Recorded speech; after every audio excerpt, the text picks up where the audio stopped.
A war would only cause us to lose all that we have. And that is not a responsibility that you can afford to shoulder. We understand. We're sorry.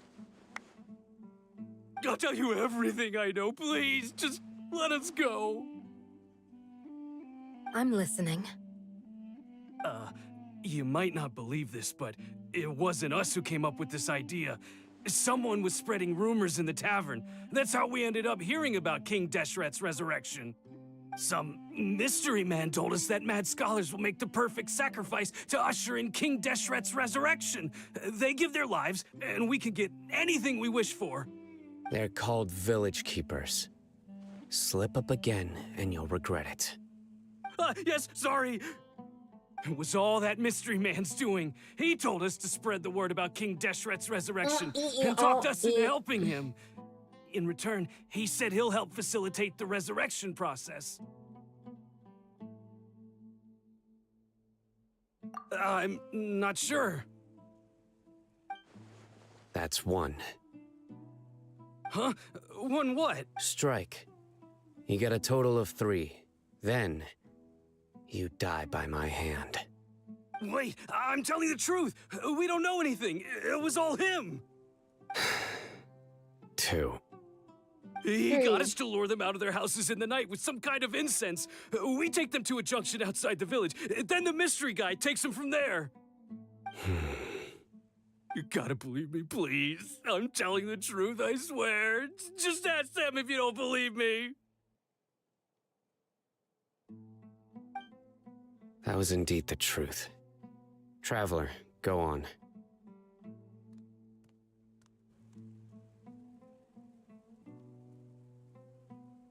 You have to believe me. If I knew that, I would have told you his name right away. I'm not risking another beating to keep his secrets. No way. That guy, he wears a cloak, and he's always careful to cover his face. He calls himself King Deshret's envoy. I believe I may know what's going on. Uncle Anpu, what do you mean?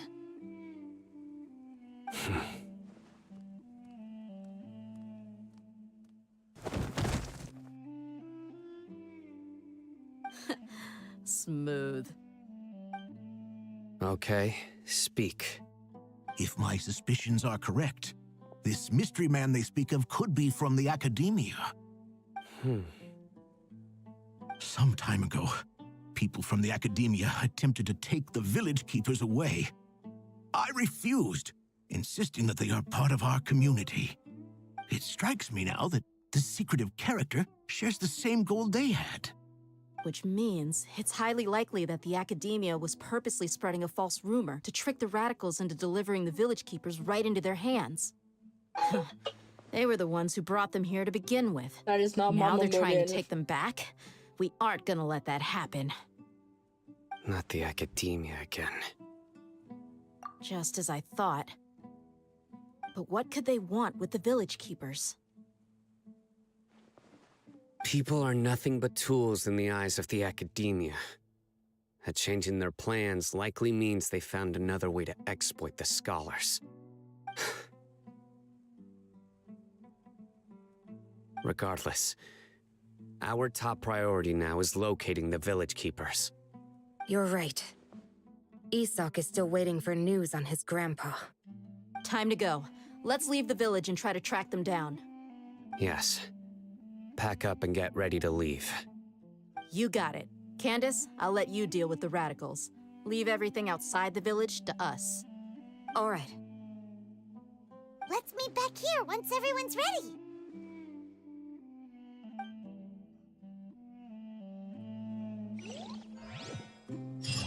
All right, where we going?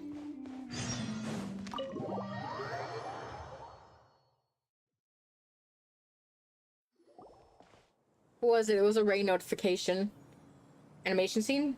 Let's get some food in us and then we'll... Whoa! Where did you come from? Well, as you can see, I am merely sitting here and reviewing what we have deduced thus far. You were gone for ages! And now you're suddenly sitting here musing to yourself? Where have you been anyway?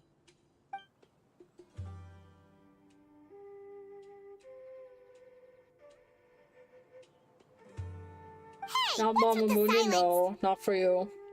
You never think things through before asking questions. I'm giving you some time to make up for that. Paimon's so mad! Paimon's gonna give you an ugly nickname!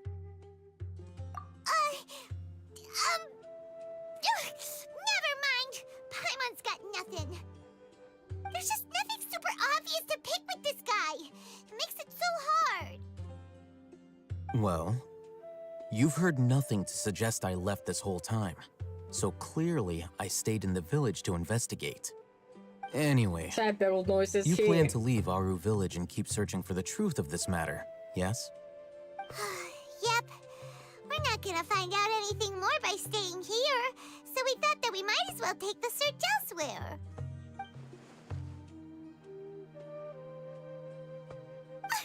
Enough with the silent treatment! No. I'm just surprised that you decided to team up with him.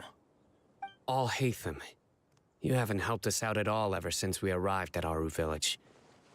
Bold of you to question our choices. Yeah, you're all talk! While you were investigating, I had my own work to do, which I've now finished. Really? Paimon doesn't believe you. To be honest, we aren't really a team, so I have no obligation to inform you of my whereabouts. Not to mention that going separate ways allowed me to find some important information that you all had missed. Huh? Right here in the village? Correct. What did you learn? I'm going to take you to someone. But before that, you need to understand where she's coming from. What does that mean? How do you think the residents of Aru Village feel about what we're doing? In other words, do you truly believe every single word the villagers tell us? Yes. You mean some of them lied to us? Yes. Hiding the truth does not necessarily equate to lying. Again, these people have their reasons. Remember what Candace said? Most people in Aru Village don't necessarily care which deity is in charge of Sumeru. That's because whether King Deshret or the Dendro Archon has power is of little significance to them. By contrast, the perils of their daily lives are ever-present concerns. They won't simply share everything. Glad you're following along. Among those you have talked to, there's someone who was consciously keeping you out of the loop. In fact, she's been observing your every move since you arrived. Ooh. The reason being, to someone who only wants to live their life in peace, any external factors introduce unpredictability into the equation. Those eyes. Those fierce eyes. You look like a real fighter. Don't change the subject. It's quite obvious that she's intimidated by Sino's authority and strength. Right. You were asking about the mad scholars. She corrected herself mid-sentence because she's aware that there are King Deshret fanatics in the village. If she sounds too friendly towards the village keepers, she could easily make herself the radicals' next target. I think it's been a few days since I last saw them. I usually go to bed pretty early, so I'm not too familiar with what goes on at night. Remember? She made a point of denying her involvement in anything that occurs at night. But honestly, I feel quite sympathetic towards them. Even though they act a little strange, they've helped me in the past. If it weren't for them, my house would have collapsed long ago. After speaking to the village chief, it became clear that the village keepers had protected Aru Village at night. In other words, the young miss was very much awake during that time. Then why would she lie? By getting involved with an outsider, she risks drawing unwanted attention to herself. As for why she might be so wary about all this, maybe you should ask her. I'll pass on this one. You said that she is afraid of me. If so, it's best if I stay out of this. We're on it!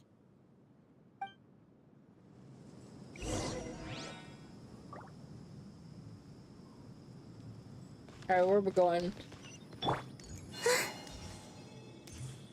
Ask Moonie. Ask me what? What did I do? Knock on door. Hello, we're here to talk Miss to you about your Shawnee, car's extended warranty. As we discussed earlier, I've brought someone with me. Mr. Alhaitham, I'm aware of where you stand, but how can I make sure that your friends think the same as you? Huh? What do you mean? We need to clarify our stance or something? Go ahead and talk to her. You'll get the answers you No, want. not again. Go on. Earn her trust. Is it really that simple? Earn her trust. May I call you Traveler? Hi, Traveler. I want to ask you something. Do you think the resurrection of King Deshret can truly change Sumeru for the better? No. Why's that? That's very similar to what Miss Candace says. I know you two are friends. That's why I'm willing to talk to you, even though I do have some reservations. Before, I wouldn't even have the courage to ask something like this. Traveler, do you believe our lives will get better? No. Well, actually, that's a lie. It'll only get better if you put your life in your hands and take fate. Yeah! By the Here reins. from another nation, so it isn't wrong of you to be weary. And we aren't really residents of any one nation. But even so, we've met lots of people from different places, and we've always fought for what we believed in. We have friends in Sumeru, and we want to help them. That's why we decided to stay here for a while.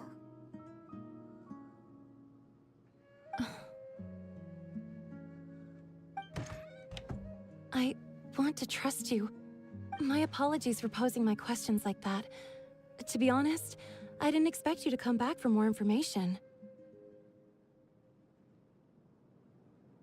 Alhaitham told us you have your reasons. It's okay. We understand. The fact is that only one side of my family is desert folk. I don't really fit in anywhere in Sumeru. Some believe in the Dendro Archon, while others believe in King Deshret. I don't belong to either side, and neither side would want me. Speaking of which, the radicals mentioned that they despise traitors. Do they just think that anyone who's different from them is a traitor? Yeah. Some people can be so narrow-minded when it comes to bloodline and beliefs. It makes no difference what I say or how I behave. I'll always be suspected of having ulterior motives. Slowly, I just stopped talking to people. I pretended not to hear or see anything. All I want is to live my life in peace. Am I a traitor? No, you're not. And then it happened. You're very The village loved. keepers who had helped me disappeared with no explanation, and I didn't dare breathe a word about it to anyone. Until now. You can tell them. I'm sure she'll keep your secret. All right. I'll tell you what I told Alhaitham. I actually have a sharper sense of hearing than most. Sometimes, I hear strange crying sounds in the night. There are ghosts? Perhaps. I'm not sure. It's faint, but it's definitely the sound of crying. It comes from far away in the distance, and always carries very raw emotion. It used to be louder and more frequent, but ever since you arrived in the village, it doesn't seem to happen as often, and when it does, it's much quieter. I have to focus really hard to make it out. I confirmed this with the guards on night duty. They also have someone with a good ear, and he's heard similar sounds at night. But, because we're in the middle of a desert, he would rather believe that they are the cries of beasts than ghosts. There's really nothing around these parts, except for an old hospital not far from the village. I think they used to use it for treating Elazar, but it's been abandoned for years. Yeah, let's go! Now we're going on an adventure. 300 meters. Okay, I'll just take this teleport and then we'll walk.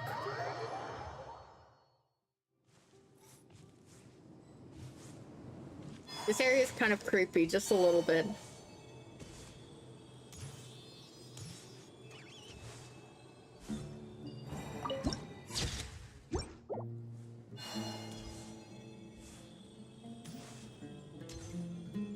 Oh, is this the place?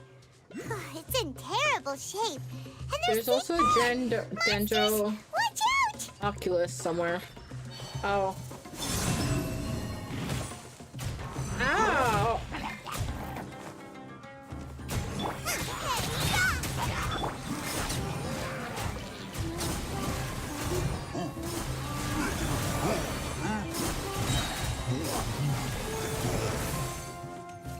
Now, where's the Dendroculus? Oh. Hold on. Surge. Three moons converge. I'll just hit him from here.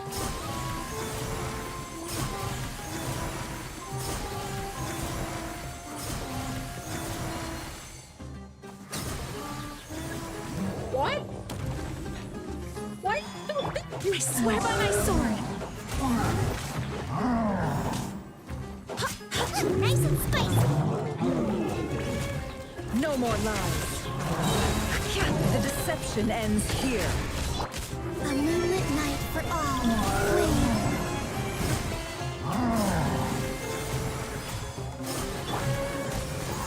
It all adds up. The mystery unravels.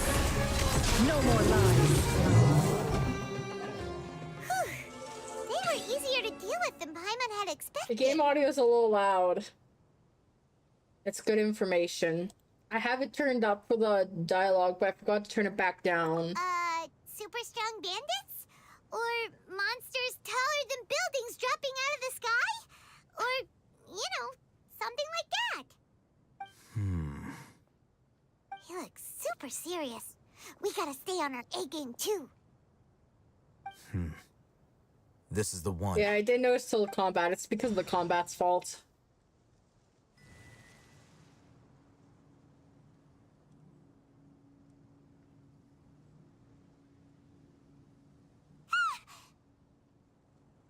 Let's go in and take a look. I don't wanna. Carefully search the embed and hospital. Is there ghosties? Is there ghoulies? Hey, Is there a Biggles? we haven't found squat. Are you sure we aren't wasting our time here? Patience. Shawnee says she only hears the crying at night. We have time to burn. Until then, I'm taking a break. And just like that, he sits down. Wait, he even brought a book to read? What are you reading? Let Paimon see. Okay, sure. Huh?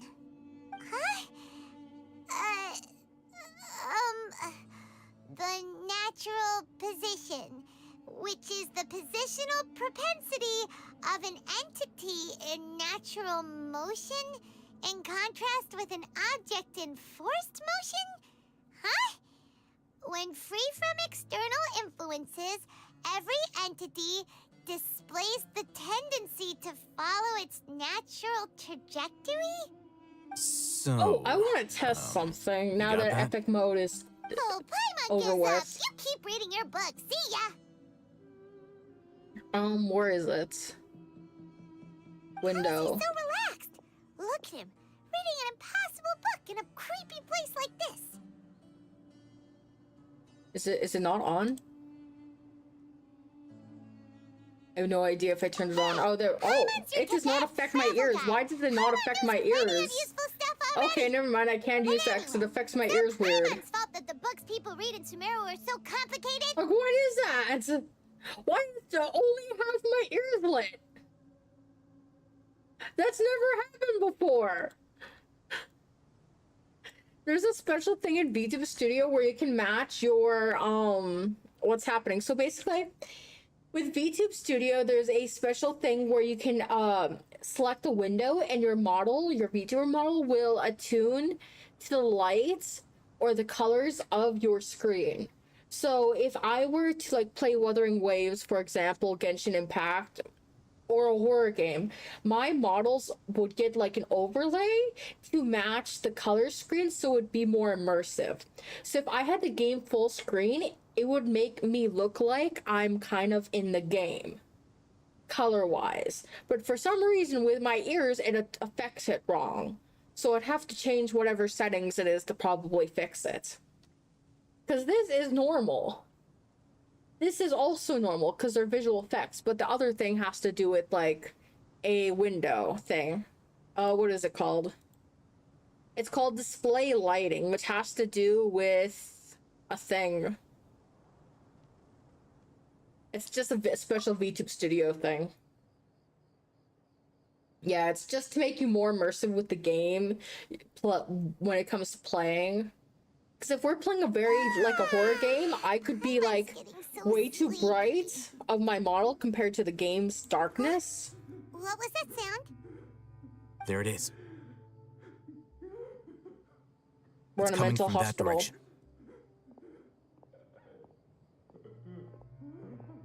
Is the sound coming from here? Huh. Paimon's not seeing anything. Hmm? It's from below. Me too, he. But there's no way we can get down there. Yeah, there is. Just break Something it. is off about the interior here. Trapdoor.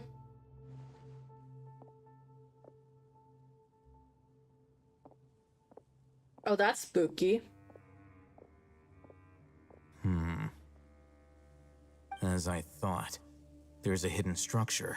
Wow. It's like they tucked another hospital into this one. Oh, it looks like there are other mechanisms around here. Let's keep exploring. But I wanted to get the Dendroculus. What? Deja vu I could have done It without. just totally fucking kicked me out. Unless it wants me to activate more of those. Where is the Dendroculus? It says I'm right above it. Oh, it's right there.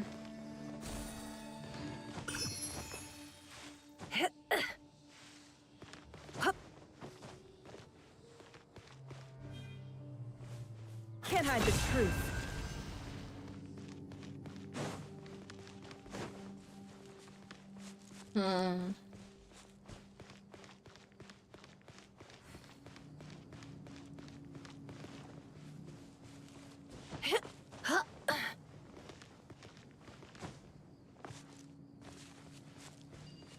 I need more pillars. That one is locked by something.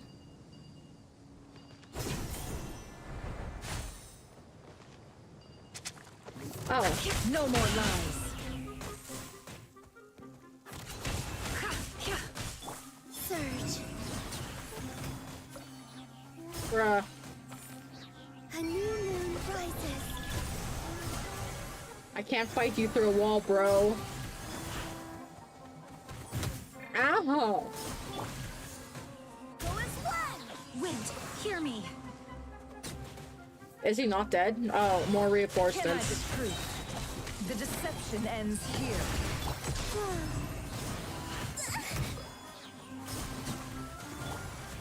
It all adds up. No more lies.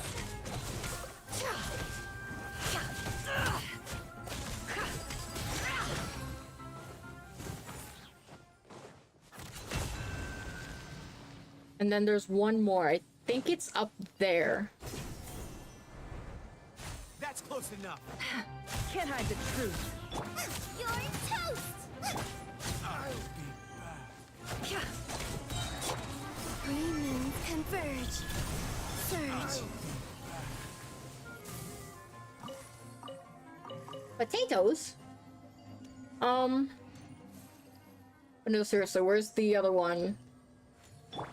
Almbina, remove your thing, I can't see.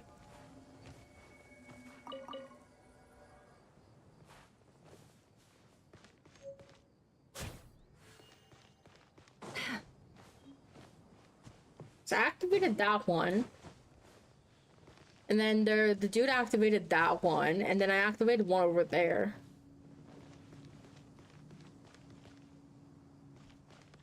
There's slimes hiding in this.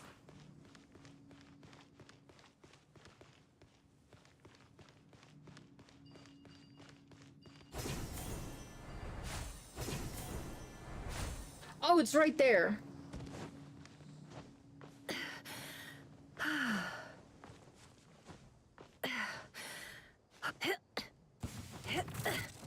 Scorpion?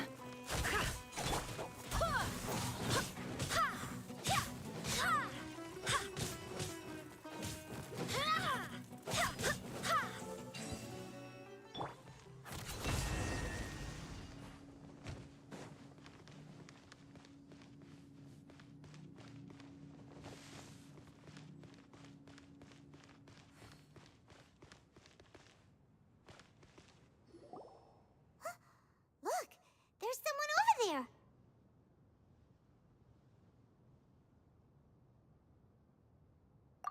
Good idea.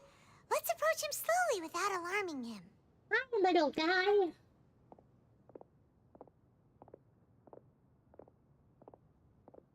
Wait.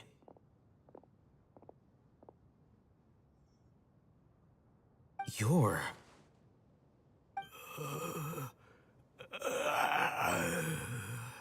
Is he crazy? Speak, and his eyes are unfocused. But he looks too young to be anyone's grandfather. Also, why is he the only one here? Didn't expect to see him here. You know him? He's Razak, a senior of mine at the academia. He's a scholar too? Is he the kind that holes up in a forest and mumbles stuff about training? No. And that's the problem. Razak was never involved in any of those things. He never trained in the forest, let alone reach Satyavada life. Leaving that question aside for the moment, him being here alone means that we might be too late. Looks like they've already taken everyone away. For whatever reason, they left Razak here. Perhaps they simply didn't have time to come back for him. There are drag marks on the ground. They're clearer by the doorway. Someone was forcefully drawing a cart that was loaded with something heavy. Loaded with people? That is one possibility. It looks like they were in a hurry, as if they were afraid of being caught. In their haste, they failed to notice Razak hiding in a corner. The symptoms are identical. Looks like we found living proof. Huh? Why do you say that? Allow me to jog your memory. Recall your time at Port Ormos. Don't you think his symptoms look familiar?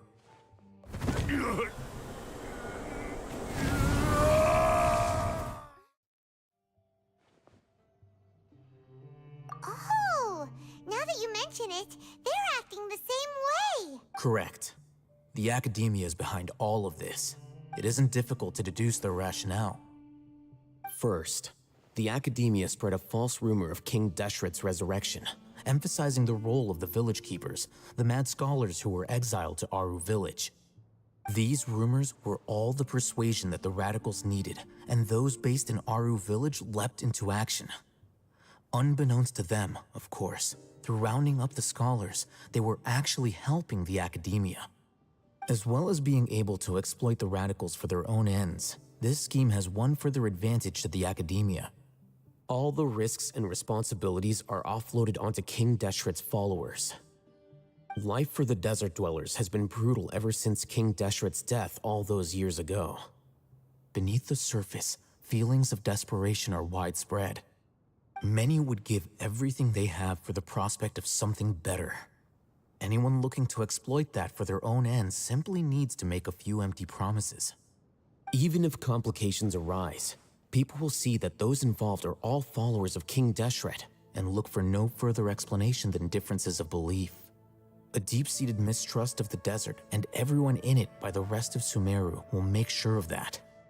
The notion of an academia plot wouldn't even cross their minds.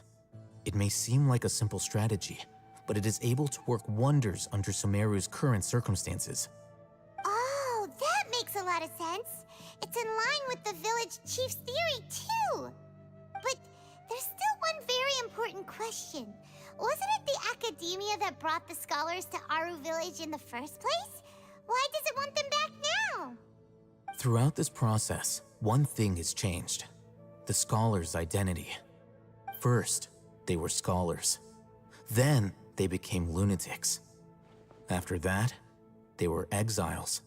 And finally, they become missing persons. An exile is still patently a living, breathing human being. But when someone becomes a missing person, that is brought into question. If you can't find someone, you have no way of knowing what exactly happened to them. That makes missing people an ideal resource. Resource? For what exactly? One possibility is that the information in their brains could be extracted into knowledge capsules. Extracted? You mean canned knowledge comes from people's brains? With the technology of the Sumeru academia, it's entirely possible.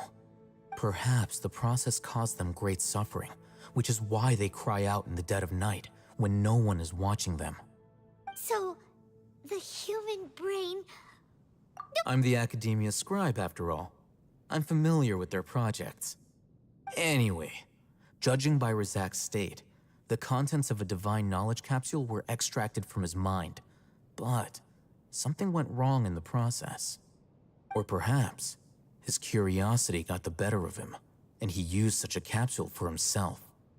Paimon's a little confused. Can they just use anyone's brain?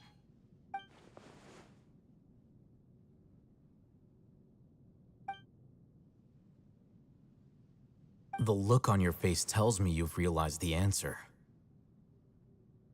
That's right. To some scholars, gaining knowledge about the gods is their entire life's pursuit. Extracting canned knowledge is just one of the extreme measures they turn to. However, I can't help but wonder, what do they seek to gain from divine knowledge? The academia is going out of their way to look for forbidden knowledge, but what is their ultimate goal? I've spent quite some time trying to analyze the contents of the divine knowledge capsule, but to no avail. It seems like my way of thinking is too different from theirs. You mean you're not even slightly interested in getting your hands on this forbidden stuff? All scholars seek to expand the horizons of knowledge, but I'm not particularly interested in gods, so I don't share their degree of zealotry. Extracting information from people as if they were lifeless objects? If this is the direction of academic progress, then the academia may as well shut its doors. Sounds like you're really against all this. Of course. The academia's actions run contrary to their rules. Whether it be academics or knowledge, everything has its boundaries. If those lines are crossed, the rules and order that govern everything in the world will be destroyed. This matter needs to be corrected, just like fixing a typo in a book. Wait, didn't you step in to help because you felt sympathy for those poor people? Not to be callous, but no. My criteria are a little more restrictive than that. There is no shortage of suffering in Sumeru, and the same can be said for the rest of Teyvat as well. What do you plan to do about that? Save every last person? Probably not. Paimon's not sure. You can say that. Simply put, I don't blindly place my faith into strength or heroism. I do what I want. The divine knowledge capsule is something I want to investigate in full. That doesn't mean I'm willing to take action for the sake of a few strangers.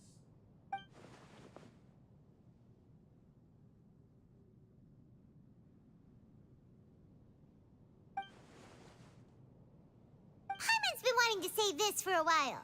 There are a lot of bad guys in the academia, but you're not one of them. You're their weirdo. You're probably right. Though I must say, I quite enjoy this feeling of being the odd one out. Uniqueness is also an asset, is it not? Wow, that's a great way to think about it. Paimon's really impressed. If only Miss Shani had a similar mindset. her life would definitely be a lot easier. I'm just a more likable person than her in general.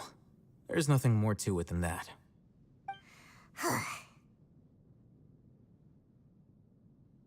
He won't last long if we leave him here. Let's take him with us. We'll work out our next step after we return to Aru Village.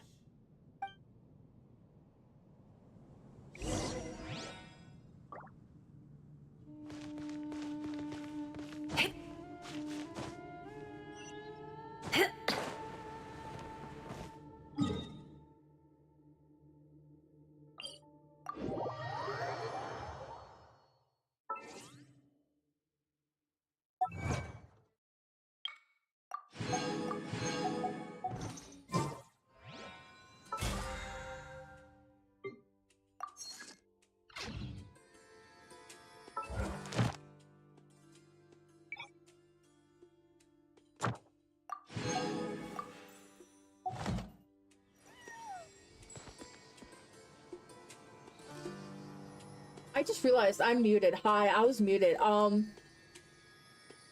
We are going to end stream here for today. I do have some yabbers to yap, so I will leave Colin being on here while I do my magical yap of the day. Luckily, I didn't yap too much because that would have been unfortunate if you guys missed it epically. What is the thing I want to say? I'm hungry. I did not eat dinner yet, so I would like to do that. That's why we are ending, and I want to make egg sandwiches. But before we end, we will do my magical spiel of the day, aka the thing I do at the beginning of stream. I will be doing this spiel for the next 13 days. So that is actually 13 days is roughly until my anniversary, ironically. So before I get to that, let me showcase this so you guys can see it. On August 24th is my 3-year anniversary as a VTuber. Also my 13th year of being Moonlight, because Moonlight is an original character I came up with 13 years ago, when I was a wee bit but a child. I decided to draw and rig my own VTuber model, which is the thing you see in this thumbnail. So I will be debuting that model alongside another outfit on my anniversary stream. We will be also getting a new mascot named Ember. He is very cute. He is very floofy. He's supposed to be a little Moonie pup. We will be having a 24-hour stream, or at least be trying to make it to 24 hours for the stream. There's going to be a lot of games. There's going to be Repo, Among Us. We're going to be doing some Tombs of Massacre raids on RuneScape, so you guys can be there for that. If you want to join in any of those games, you will need to join my Discord server, which the link is in my About section.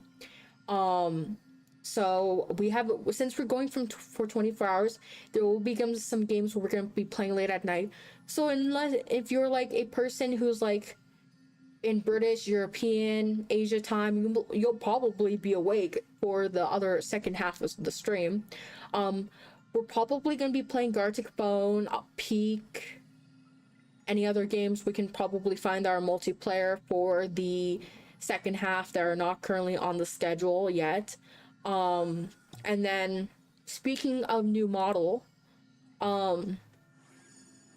this is a collab thing I'm doing with Uwu Market, where it is a pledge-based system to release 10 acrylic standees. The acrylic standee is of my new model I am debuting. You pledge $3 today, and then in the next 13 days, if it's completed with all 10 sold, then you'll get it, you'll pay the rest, and then they'll ship it out to you when they make it. It is pledge based, so you will have to pledge and have the money in your account within the 13 days. If not all 10 get sold, unfortunately you'll just be refunded and the acrylic standees won't come to life. But please pledge if you have the $3. It would mean a lot to me. But yeah, I hope you guys have a really good night. We will continue this tomorrow, I promise, as tomorrow is Sunday, and Sundays I'm free, so you guys can expect that. I hope you guys have a good night. Don't forget to take care of yourselves, and also stay floofy. Bye bye!